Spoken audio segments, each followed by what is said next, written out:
Time lucky for the Harambee Stars, winning by a goal to nil against Morocco, and they were down to 10 men for the equivalent of one half.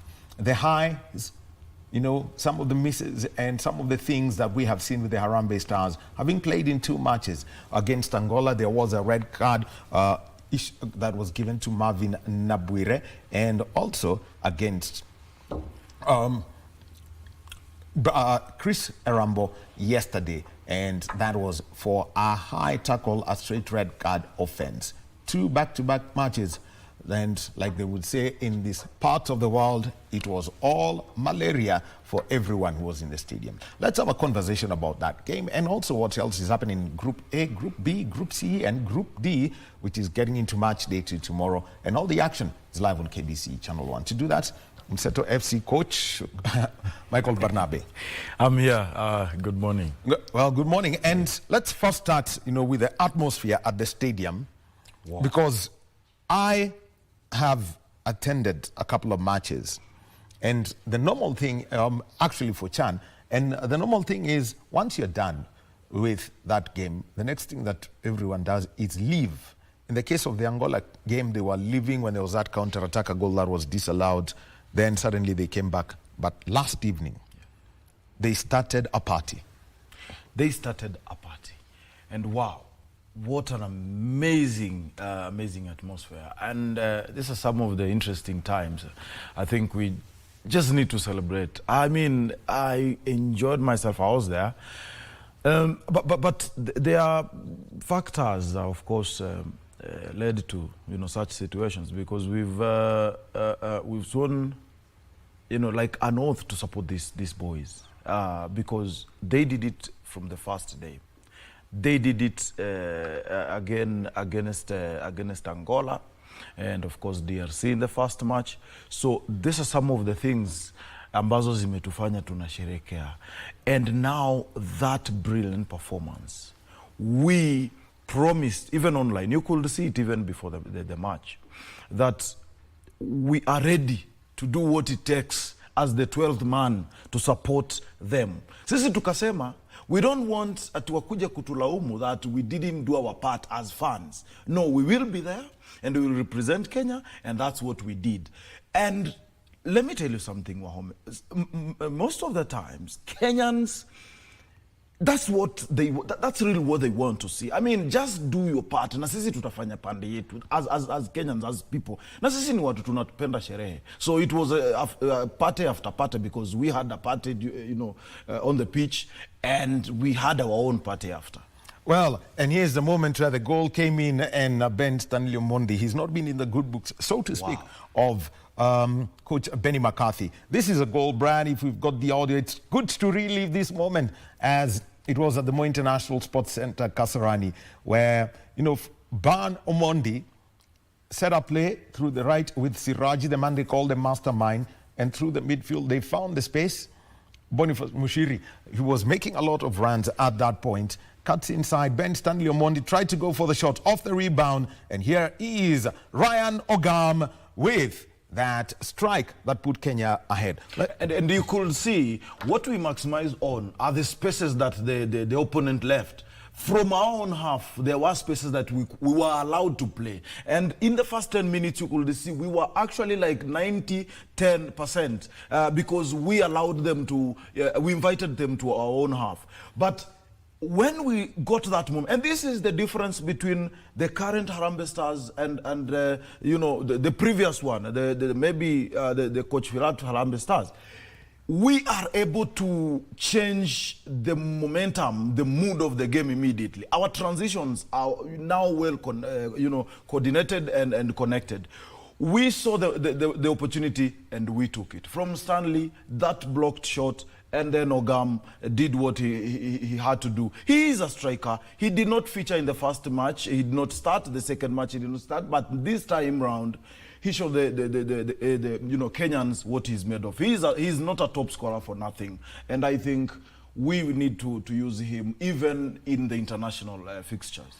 Well, and talking about the other international fixtures, there will be in September 2 World Cup qualifying matches involving Kenya. But it was that moment. And if you just look at the moment just before that, Ben Stanley, I mean, you could see that Benny McCarthy was mad at what Ben Stanley had done. What was, what would your options have been, to Ben Stanley? Sometimes as a coach, this job sometimes in guessing. It's not about guesswork. No, really it's not about guesswork. But sometimes you make a decision as a coach, knowing that it's going to work and maybe turns against you. And this time around, as young as he is, he said, come on, this is a physical match. He's young, he's got what it takes. Let me, trust in him and let him do his thing. And here he just partnered with his members, his teammates, and he produced magic. Now, this moment that you're watching on the screen right now is when the Chris Harambee red card was issued. Brian, we could go back to those pictures so that we could see even what the video assistant referee had to go through, because the center referee was given a call. And yes, it was a Chris Harambee red card. So, Brian, let's take a look at that video. Yes. Okay. All right. So we'll be taking a look. So, Brian, you can pause it there. We'll be coming back to that. But Principal Secretary to the Treasury, Dr. Chris To'o, is speaking right now as we've got the symposium on the public-private partnerships, and it's on delivering the country's infrastructure agenda. We are facing, as a country, very tight fiscal space. Some of you may have seen the budget. The last budget that was read, it was a 4.3 trillion. And you saw the number that you expect as revenues, about 3.4 trillion.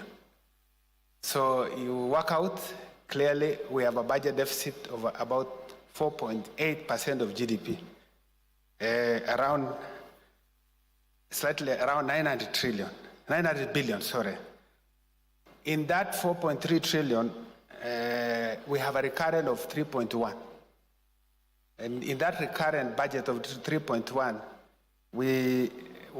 interest payments alone for debt that we have taken is 1.1, including pension, that goes to 1.3. So the budget, what we have allocated for development is about 673 billion. And yet we have huge requirements for our budget to meet infrastructure development.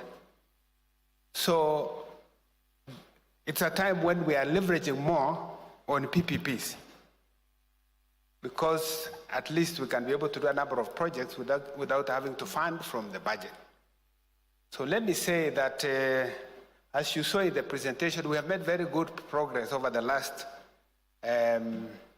decade in terms of policy framework, building the policy framework, the regulatory framework, the legal framework for the PPP. And we have streamlined our project preparation cycle and built strong institutional capacity. Through the work of the PPP Directorate and the support of our development partners, we have moved from policy to implementation. Today, we have several landmark projects across many sectors. I think you saw the presentation that the DG made. We have 37 projects in the pipeline, and 6 of them are in the road sector. You saw one is in Kera, load 36. Is it 38? 33. And then we have 2 in Kura. We have 1 in Kenha, the Nairobi Expressway. And there's one that is coming up for the Rironi Mausami Road. And yesterday I had a friend of mine who I was waiting for to have a meeting in Nairobi. It took him 7 hours to arrive. And he was really feeling bad that he took so long. So I think it's one of those projects that we really are going to focus on to shorten the time. You can imagine what road. We have, in the energy sector, we have 5 projects. You heard from the director mentioning here. We have 3 generation projects, 35 megawatts all power, and then the Menengai project. And we also have solar. I think there's one of the counties that is coming up with a solar project, that is Wasingishu County.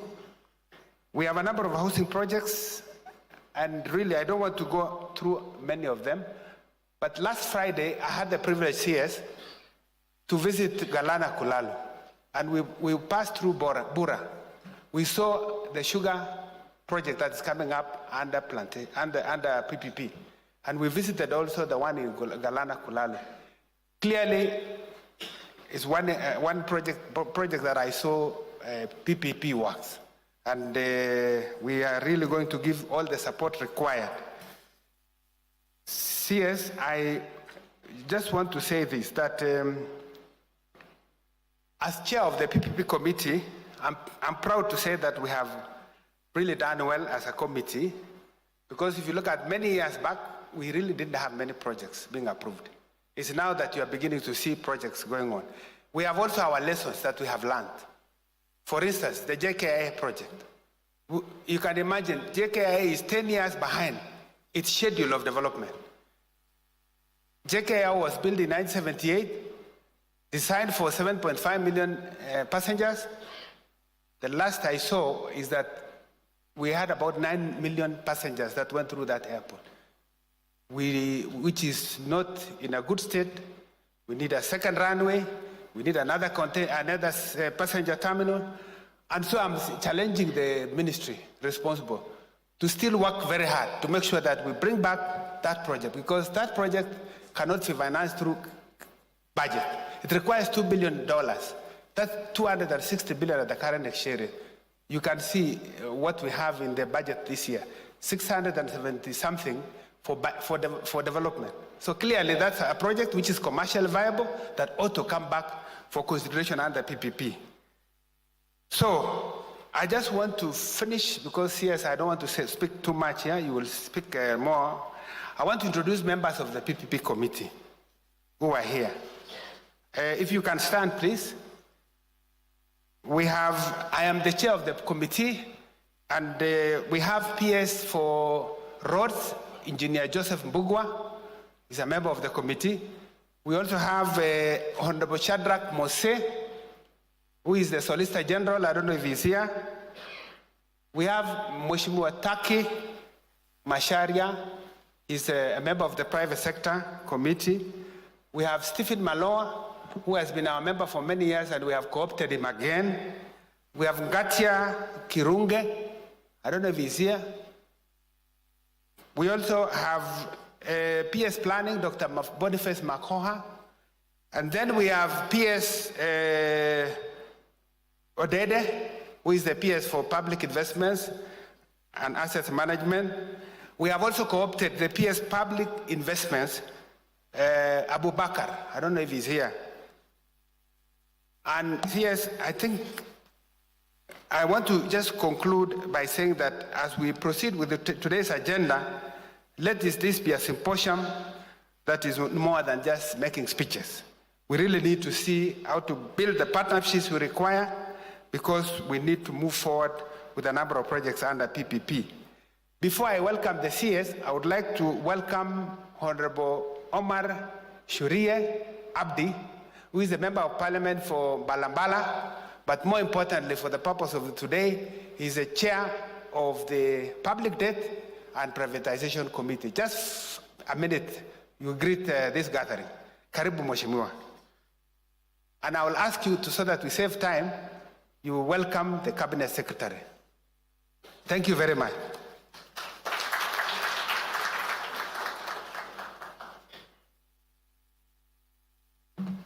Thank you, PS. I know you've bestowed an honor to welcome the Cabinet Secretary, but I hope that will not mean now become part of the executive and get into trouble, because I'm supposed to oversight him. Mheshimiwa Waziri of Treasury, Mheshimiwa Mbadi, Mheshimiwa School, Waziri wa Assam, PS Treasury, DG, PPP, and all PSS. For me, it's just to say, hamjambo. I think I'm glad that this symposium has been made, because I chair the public debt, privatization, and the PPPs. And I'm sure, as most of you know, the discussion now is about debt, PPPs, privatization. So it's a tough job. But I think we will work together so that we can realize the benefits of PPP on this matter for the greater good of this nation. So, Mheshimiwa Waziri, let me not take time, give you the floor so that I can invite you to come and make your speech and tell us about the PPP and everything about Treasury. Asanteni sana.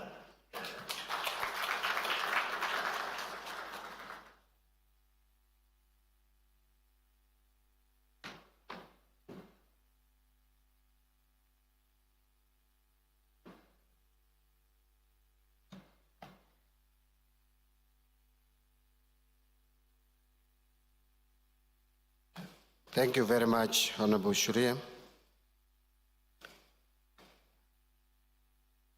Let me first start by recognizing that in the House, we also have my cabinet colleague, my sister, Askul, who is in charge of East African Community Affairs, and also Asal.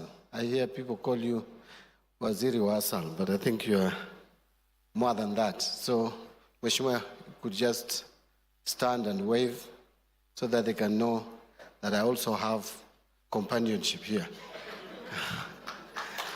She's the only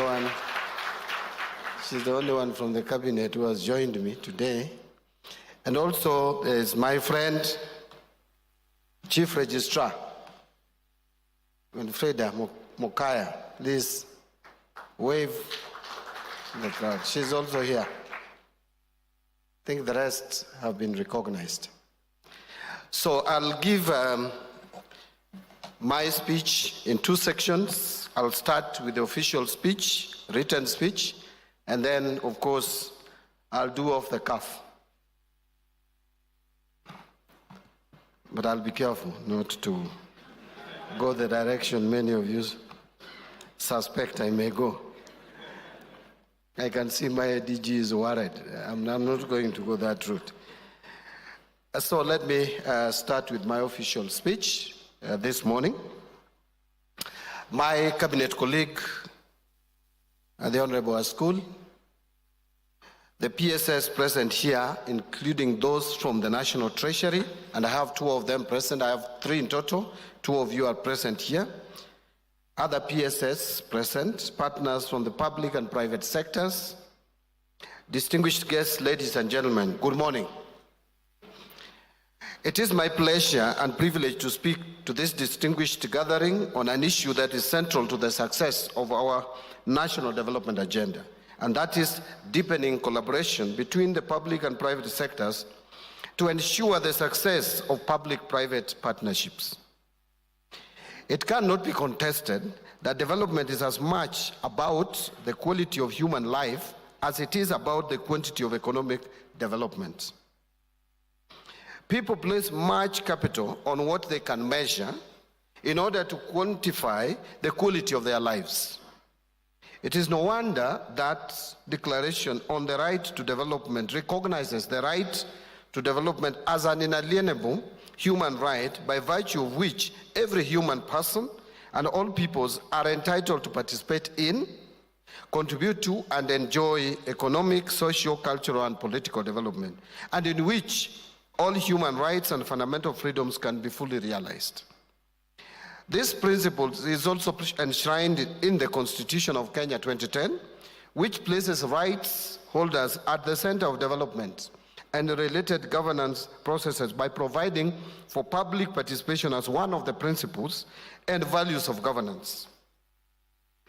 As we gather here today, ladies and gentlemen, we are reminded that infrastructure is the backbone of economic growth. In fact, I remember in 2007 when I was elected for the first time, the clarion call for the ODM party, which was my party, or sponsoring party that time, our manifesto was infrastructure, infrastructure, infrastructure. 3 times. That clearly demonstrates how we had placed infrastructure at the center of economic development and growth. It is the platform on which trade flows, industries flourish, and lives are uplifted. Without quality infrastructure, our dreams of transforming Kenya into a middle-income economy, as envisioned in Vision 2030, and of course the bottom-up economic transformation agenda, can never be realized. But we must also acknowledge a reality, and the reality is this, that public resources alone are not enough to meet our growing infrastructure needs and demands, and that has been spoken to, and I will demonstrate shortly the funding gap that is there, and it is real. So the fiscal space is limited, yet the needs are urgent, from energy to transport to housing to health and digital connectivity. The needs are many and urgent. So with Kenya's borrowing space narrowing, we must adopt innovative, sustainable financing mechanisms to meet these development needs. When a government is able to foster a conducive environment for various sectors, including the economy, social development, and environmental sustainability, such a government can be described as one that is succeeding. In the backdrop I have outlined, it can justly be described as commendable the effort by the government of Kenya to propel public-private partnerships. PPPs offer a strategic pathway that allows us to sustain investment in infrastructure without increasing fiscal pressure. It is in this context that the private sector emerges not just as a participant, but as a critical partner in our journey. PPPs offer the private sector opportunity to diversify the nature of its participation in the nation's development and growth. I want to re-emphasize this point, although it has been said, that the government of Kenya requires an estimated 560 billion Kenya shillings annually to develop and maintain our infrastructure. 560 billion. But despite this need, we currently only spend approximately 224 billion shillings per year on infrastructure, resulting in a shortfall of about 336 billion annually. So through PPPs, we not only access private sector capital, but also benefit from the efficiency, innovation, and risk management capacity inherent in private sector operations. This approach will enable the government to continue delivering large-scale infrastructure projects which traditionally financed through public debt, while freeing up public resources for essential social sectors such as health, education, and water. I want to pause there a bit and remind you that in terms of health, the government has already taken a very ambitious and to me very transformative step towards universal health coverage.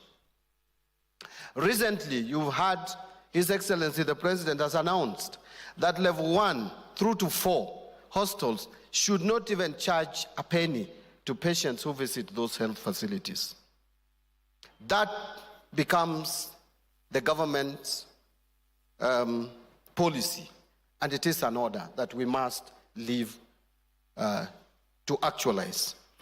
In terms of education, you've had discussions around capitation and how we are now reducing the cost of the school fees that is payable at the universities and colleges.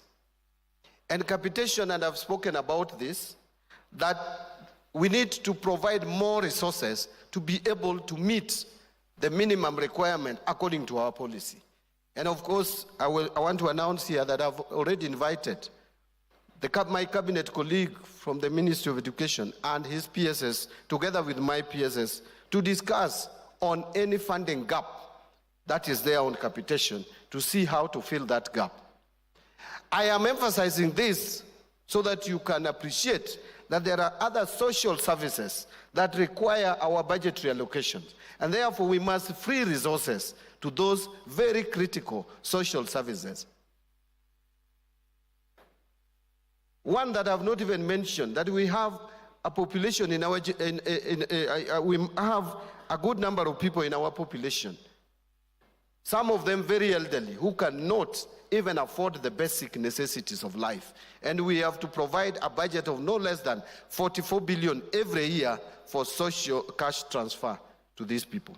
So then that requires that we become more innovative in financing infrastructure so that we release or free the resources to go into those social services. So in this way, PPP is not merely a financial tool, but a catalyst for sustainable development, allowing us to build modern, resilient infrastructure for current and future generations. So how ready are we as a nation? How ready are we for PPPs? Ladies and gentlemen, the normal default stance in Kenya is often that yes, we embrace good modern concepts and even legislate on the same, but are we ready to actually apply them? That is the question that everybody keeps on saying, that yes, we embrace. It's a good thing. But we are not ready. I am glad to note that Kenya is ready for PPP as an investment option. We are ready. There is no excuse. Our country's GDP is currently estimated at 124 billion US dollars, while our installed energy capacity is 3,243 megawatts, including 79% renewable energy. In addition, Kenya is well connected by rail, road, water, and telecommunication systems.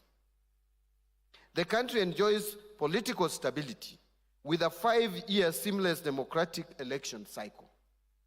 Further, the country has skilled and educated workforce with a literacy rate of over 80% and an estimated 59% of the people in the age bracket of 15 to 64.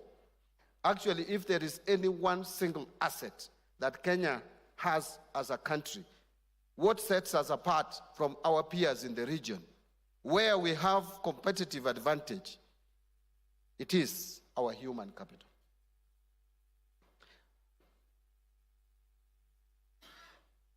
These are buttressed by investment-friendly legislations and a solid capital base.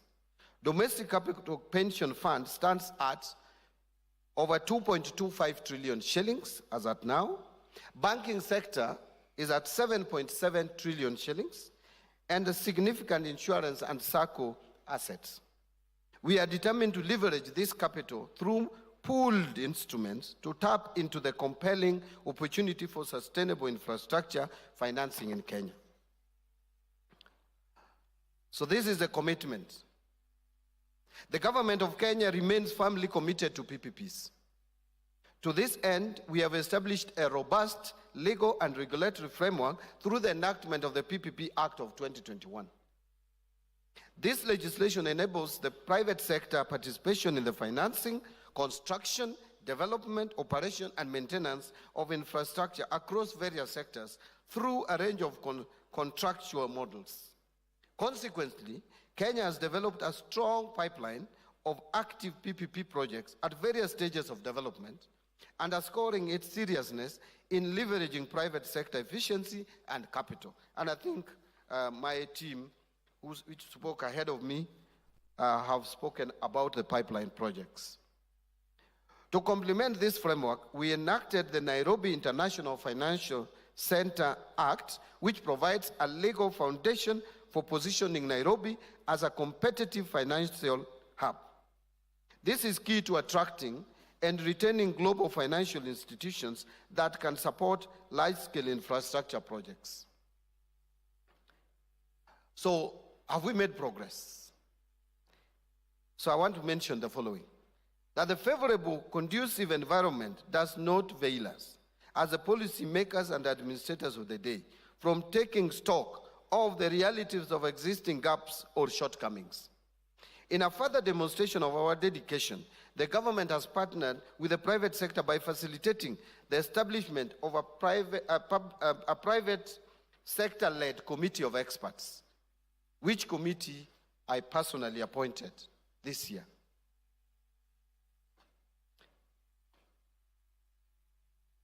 This committee is exploring mechanisms to mobilize long-term domestic institutional capital, including pension funds and insurance schemes, to invest in PPP projects. This initiative aims to establish policies for mobilizing long-term capital from local financial markets for investment into PPP infrastructure projects. So in spite of the myriad challenges that we have faced so far in implementation of PPP projects, Kenya has made significant strides in implementing public-private partnerships with 8 projects which were mentioned by the DG and others who spoke ahead, currently at implementation across key sectors of the economy, including roads, housing, and energy sectors. And I actually watched my PS in Galana Kulalu over the weekend, inspecting, together with the PS in charge of irrigation, looking at the project and the progress. And I think it was very impressive to see government officers seeing something that is already on the ground and not just on paper. These initiatives are already delivering tangible benefits to Kenyans by enhancing the quality, efficiency, and accessibility of essential public services. They serve as clear evidence that PPPs are not just a financing mechanism, but a transformative approach to public service delivery. They embolden our resolve to continue to strengthen and improve this angle of pursuing our national development. So I want, before I go to my off-the-cuff remarks, and then I come to conclude, to unveil new projects that have just been talked about. So ladies and gentlemen, I am glad to announce that we are offering the following projects to the market on a competitive basis. 1, 2,820 affordable housing units across subsidized with 200 market rate units in Athi River. That is number 1. Number 2, 3,000 capacity tuition facility and accommodation facility for 800 students at the Moi Teaching and Referral Hostel in Eldoret. 3, 4,000 bed capacity student hostels for the University of Nairobi's main campus. 4, 2,000 bed capacity hostel for Pwani Teaching and Referral Hostel in Kilifi. It is my desire to see full participation of Kenyans in these projects, and I do believe we have the capacity to finance, build, operate, and maintain these projects using local resources. So before I conclude, allow me to make a few other remarks, which I promised that I would make some off-the-cuff remarks. I want to start or begin by saying that those of you who will remember, or who remember when I appeared before parliamentary committee during my vetting, there is something that I promised the people of Kenya, and that is transparency and clear communication about what is happening at the National Treasury. And that promise, I am committed to deliver on that promise. That is why we have this symposium, so that the people of Kenya can begin to appreciate and understand what PPP is all about. If you ask many Kenyans, what do they remember about PPP? And I tried when I met some business editors in my office. The one thing that you'll always hear them talk about is Adani.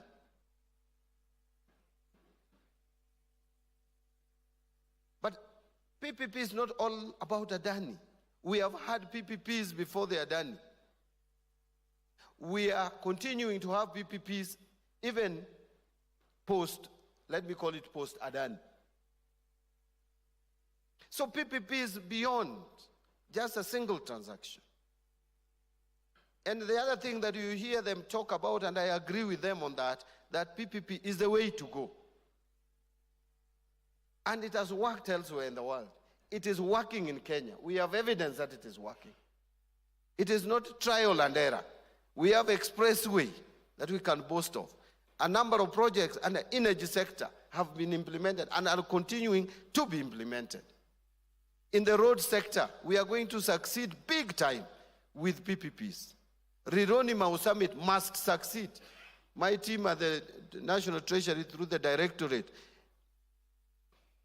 headed by the DG, and the committee, which is chaired by my PS, and where all my PSs sit. And by the way, my PSs know they have a delegated authority. I am the one who is supposed to sit there. I am the boss of the Treasury, and they know that. So the three of them are working together to make me succeed. Kazi yangu ni kusucceed. Wao ndio wanafanya kazi. Mimi ni kusucceed tu. And so we are working on a number of projects. You have just been told 37 of them cumulatively, 34 at the national government level, and 3 at the county level. If we succeed with all these projects, it's going to reduce pressure significantly on our fiscal space. And therefore, we will have money to take care of other pressing and urgent needs, as I have just mentioned. But besides that, it would also help us manage our debt. Our debt levels are reached at sustainable levels. But I will tell you, I am very proud that we are managing our debts. Where I am today, I am very proud and confident that we are on the right track, that our debt sustainability is going to be within the levels and limits that are acceptable. Our borrowing must be put in check and in control. We have no choice to do that. You can see we have come up with innovative ways of raising money. This is just one of them. We have others. And now, something that has been a thorn in the flesh in this country of pending bills is being addressed. The road contractors who had already stopped working are back on the roads, and our roads are being developed. And this is improving the liquidity. I am happy that our banking sector, that the financial sector, they have started reducing interest rates to make resources available to the private sector to be able to invest. I am equally happy that we have got so many fundamentals right. But for us to keep these fundamentals, inflation, within manageable limits, to have the correct reserve to protect this country from possible shocks, to keep that balance, to maintain economic growth of over 5%. All this for us to achieve, we must be innovative in looking for money to do our projects so that we don't put a strain on our budget, which again would lead to higher borrowing, more borrowing at high interest rates, which again would roll back the gains that we have so far realized. So we need to work together in this, ladies and gentlemen. This is not politics. This is economy. This is about our lives. Economy is about life. It doesn't matter where you come from. It doesn't matter your ethnicity. If this country is going to collapse in terms of economic progress, all of us, no one will be excluded. We are all going to suffer, even if you are rich. Even if you own the whole of Nairobi in terms of property, no one will live in those houses because they will not have capacity to pay. And that is why, because everything which is good can be made better. That is why I formed the committee of experts, because no one has monopoly of ideas. We want to work together, we want to consult together, we want to be advised also. And we are open to advice. So that is why we have, and I'm very, very impressed with the turnout of this symposium. This is clearly a demonstration of involving Kenyans in their affairs. This is the public participation. There is no any other public participation. We have involved the people. When you will now break out to start discussing the details, I want you to be as robust as possible. I have a technical team here, people who are knowledgeable, people who are experts, even more expert than I am. I know I still carry that tag of expert. But there are experts here. Kefa Seda is an expert in the room. In terms of the directorate. I know Naila is an expert here. I know Christine is an expert. I have a very strong team. And I told that this directorate, when I first took up this assignment, that you will never again be footnotes at the Treasury. You must take your rightful position at the Treasury. Sawa sawa. That is where we are going. Onyonyi, there is no time to relax. My PSS, Kipto, and Odede, there is no time to relax. We must make PPP work for us and help this country deliver. I want to now conclude because otherwise, I know I'm moving to very dangerous grounds where I will start boring you up. And I don't want to make that mistake.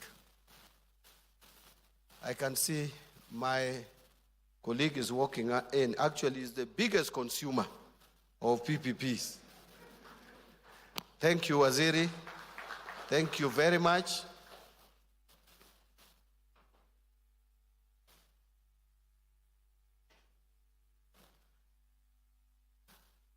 Actually, Waziri Churchill is our biggest client as PPP Directorate.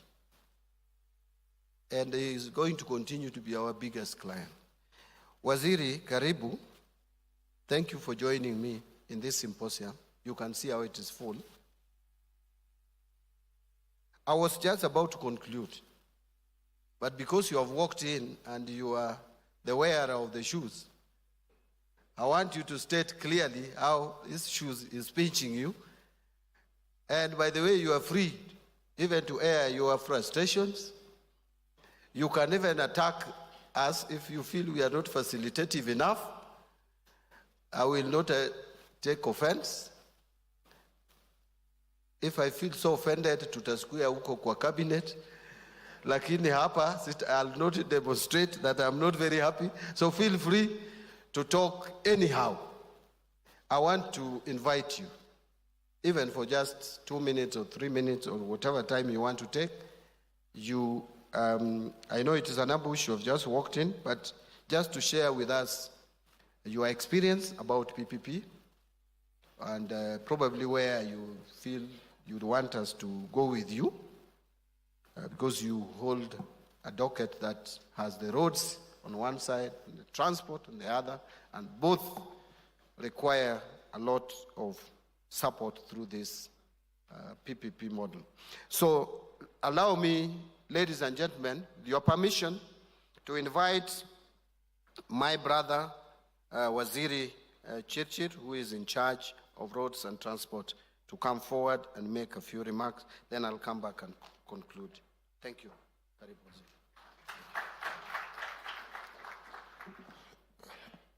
Thank you, Waziri. I didn't know you had such a big forum this morning, but sorry for coming late. I was a bit indisposed. Good morning. Good morning. Yeah, happy to be here this morning to join you guys to basically work through understanding and what we are doing as government to improve the PPP framework and basically invite private sector to support what government doesn't have to do in light of the fiscal space, and to the extent that there are opportunities that we could allow the private sector to support us given the challenge that we face and the challenge that really in every economy resources are scarce. I think Waziri, PPP is working in Kenya and it has been working for a while. In the energy sector, we did PPP for the last 25 years, even though we did not quite call it that.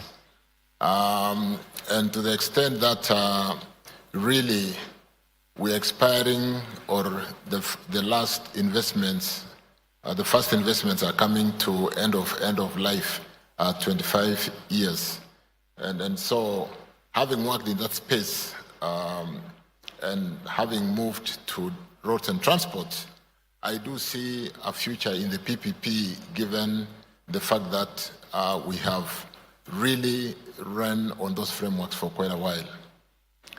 In the energy sector, with the regulatory framework, we have been able as a country, I don't know whether my colleague Wandai is in the house, but in the energy sector, we have the EPRA, which basically manages the investment framework.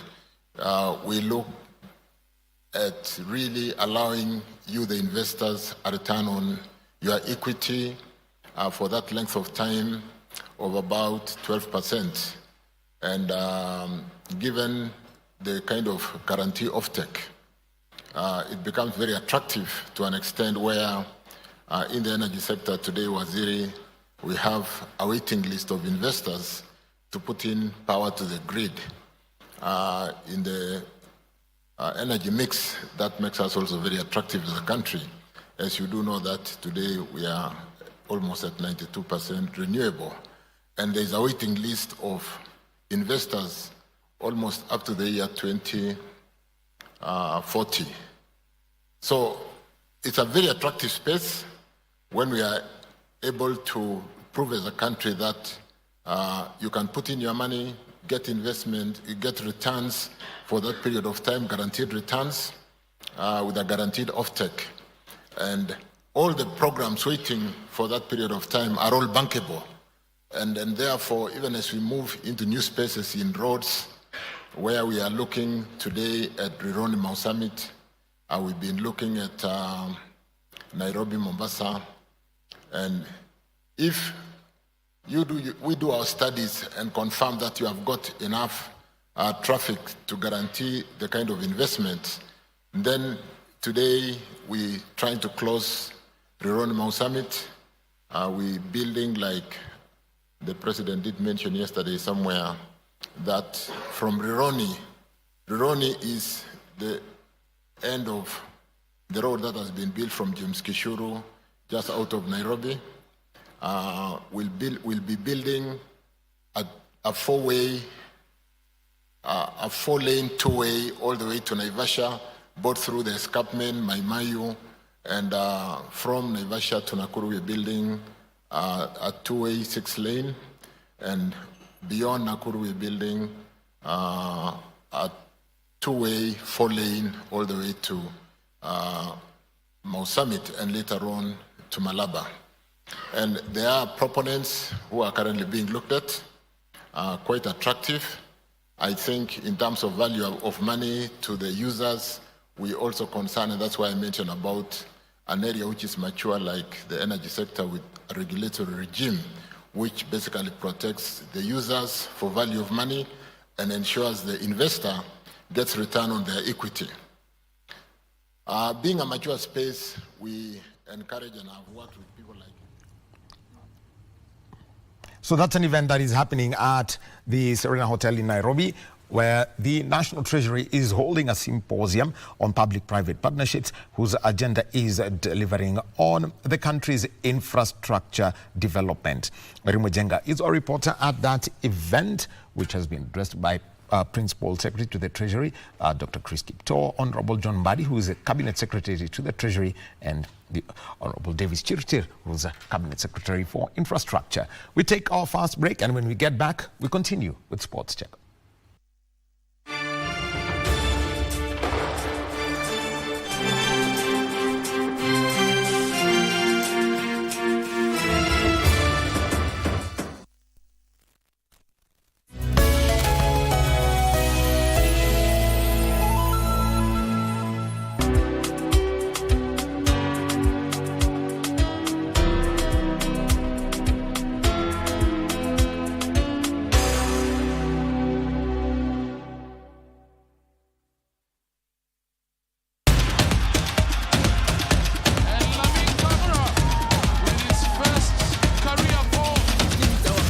Kwa ajili ya kusherekea fasili na asili ya soka barani Afrika, ligi za ndani na magwiji wasiotambulika.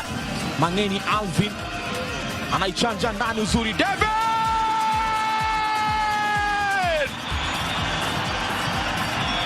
Michuano ya CAF ya mataifa ya Afrika 2024 ni njia ya kuzindua kupanua mtandao wa wachezaji ulimwenguni. Timu itakayoshinda itazawadiwa dola za Marekani milioni 3.5 pamoja na kujivunia kulinyanyua kombe hilo.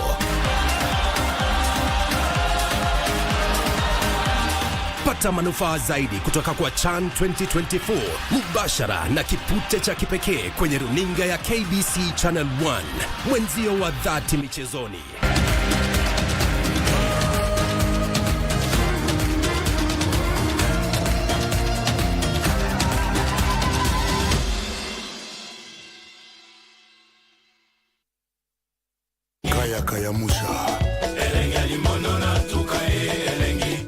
It is always a good time on Bridge over Congo. Catch us every Saturday from 10 p.m. till midnight. Join me, the Rumba Supreme Leader and the Grand Ayatollah Simeon Mfumo Kimbango and Winnie Marie Jose, Bridge over Congo. Mungu esilaka na nzungu te kasi elengia Mungu esilaka na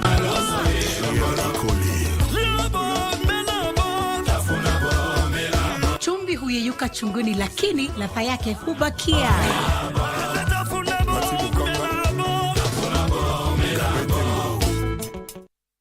From the bliss of new beginnings to the trials of commitment, this is a celebration of resilience, passion, and the power of togetherness. Join us as we unravel real-life stories, because every journey deserves to be cherished, for better, for worse, on KBC Channel 1. Nataka ku-urge Kenyans wajitokeze kwa wingi wa support Harambee Stars, sababu sisi ndio host na Kenya tuna need the 12th man so that to support the boys wa perform vizuri in CHAN, and #CHAN iko KBC.